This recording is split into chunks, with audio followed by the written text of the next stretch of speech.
સુરત કોંગ્રેસના નિલેશ કુંભાણીના પત્ની ધ્રુસકે રડી પડ્યા. મીડિયા સાથેની વાતમાં થયા ભાવુક. લોકસભાની ચૂંટણી યોજાય એ પહેલા જ ભાજપે સુરતની બેઠક પર જીત મેળવી લીધી છે, કારણ કે ચૂંટણી અધિકારીએ લોકસભા બેઠક પરના કોંગ્રેસના ઉમેદવાર નિલેશ કુંભાણીનું ફોર્મ રદ કર્યું હતું. ત્યારથી જ નિલેશ કુંભાણી ક્યાંક ગુમ થઈ ગયા છે અને રવિવારથી જ કુંભાણીનો ફોન સ્વિચ ઓફ આવી રહ્યો છે અને હાલ કુંભાણી સંપર્ક વિહોણા થઈ ગયા છે. ત્યારે આજે નિલેશ કુંભાણીના પત્ની રડતા રડતા શું કહ્યું, આવો સાંભળીએ.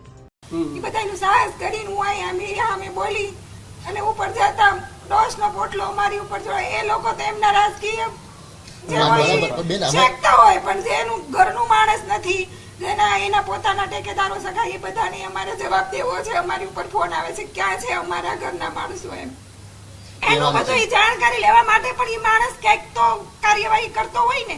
મીડિયા આવે એમ કઈક મારા પાસે કઈ જવાબ નથી. હું થયું મારી યાર મને ખબર નથી કેવા હાટું આવે મીડિયાની આવે. નહીં તમારી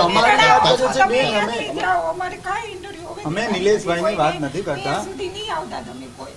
એટલી સેવા કરી અને તેની ઉપર તમે આ દોષના ટોપલા ઢોળો છો. માણસને ટાઈમ તો આપો કે એ આખા ઘટનાક્રમને સમજે.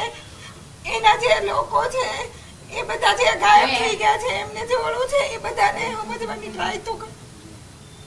કાઈ નથી. અમે કાલે ઇન્ટરવ્યુ આપ્યું ને એ નો આપવું જોઈએ. તમે જાઓ અહીંયા. Reporter Arvind Rathod, Janadesh news, Surat.